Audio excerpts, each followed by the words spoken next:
বন্ধ করে রেখে দিয়েছে। আরে আরে তুই মিষ্টি চুরি করে খাচ্ছিস নাকি? এই চন্দনা, চন্দনা, এই দেখে যাও। এই চন্দনা, এই কি গো? আরে কি করছো? শোনো না, আরে ঝটপট আমাকে খেতে দিয়ে দাও। আমার কাজ আছে, আমি বেরোবো এখনই। ঝটপট খেতে দাও। আরে রান্না হয়নি তো। রান্না হয়নি? কটা বাজে এখনো রান্না হয়নি? তোমার জন্য রান্না হয়নি এখনো? আমার জন্য রান্না হয়নি মানে ওই তো রান্না করছো তো আবার। আরে বোন আসবে এখন আমাদের বাড়িতে। কার বোন আসবে? আমার বোন আসবে, 4-5 দিন থাকবে এসে। আবার তোমার বোন আসবে 4-5 দিন থাকবে? একটা তো রয়েছে, কতদিন হয়ে গেল? তা কি হচ্ছে তাই? এটা কি ধর্মশালা নাকি? তোমাদের সব এক এক করে আসবে 4-5 দিন? এটা তো কবে কবে যাবে? মাসের ছেলে তো যেতেই চাইছে না, তার মধ্যে আবার আবার বোন আবার এসে থাকবে। কি পেয়েছো তোমরা? কি পেয়েছো? কি পেয়েছো? আরে অনেকদিন পর তো আসছে আমাদের বাড়িতে নাকি? অনেকদিন পর আসো তোমাদের ওখানে কি খাওয়ান দাওয়ান পাচ্ছে না নাকি? সব আমার বাড়িতে আসছে সব দৌড়ে দৌড়ে। হ্যাঁ কি বলছি? কি বলছো তুমি? কি বলছি শুনতে পাচ্ছ না? আমাকে খেতে দাও, আমি বেরোবো। আমি এখন দিতে পারবো না, রান্না হয়নি। তোমার জন্য শাক ভাজা পরে হবে। শাক ভাজা মানে কি রান্না করেছো ওটা কি? আরে বোন আসবে বলে ওই তো চুনো মাছ, তারপরে কাতলা মাছ, তারপরে চাটনি, পটল ভাজা, খাসির মাংস সব রান্না করেছি। আর তোমার শাকটা পরে হবে। শাকটা পড়া হবে মানে আমি শাক দিয়ে ভাত খাবো? হ্যাঁ। এত পয়সা কোথা থেকে পেয়েছো? টাকা তোমার কোথা কাছ থেকে? থেকে নিয়েছি। আমার পয়সায় বাজার করবে, আমার পয়সা খাসি মাংস খাওয়াবে, এই করবে সেই করবে, আমাকে শাক ভাত খাওয়াবে? হ্যাঁ। মানসিকতাটা কোথায় গেছে তোমার? আর এগুলো বন্ধ করো। আর তোমাদের বাড়ির লোকের সাথে একটু কথা বলতে হবে যে একটা মানুষের আত্মীয় স্বজন হচ্ছে যে এত ঘন ঘন আসাটা ঠিক না। তুমি শাক দিয়ে ভাত ভালোই খাও।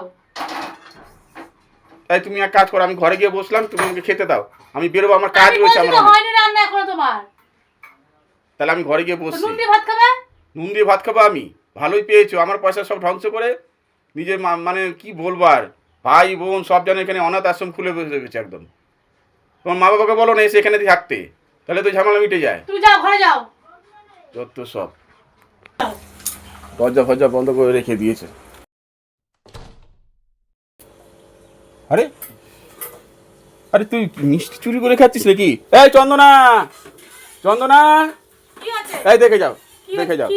দেখো এই দেখো, কি করছে? ওই দেখো কি করেছে ও? মুখে দেখো, মুখে দেখো। কি করছিস ভাই?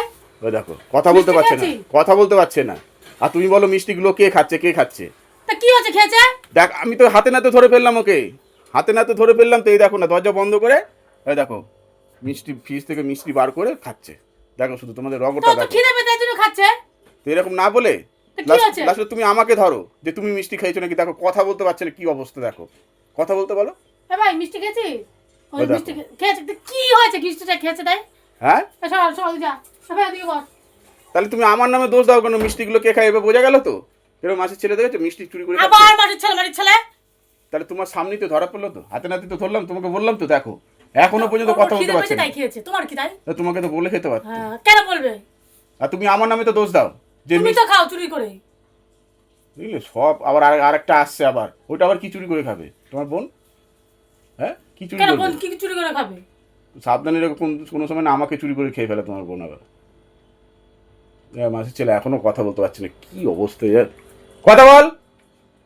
কেমন হাসছে দেখো, বুঝেছো? তোমার সামনে দেখলে তো। খা তোমার না খা খা খা খা খা, হ্যাঁ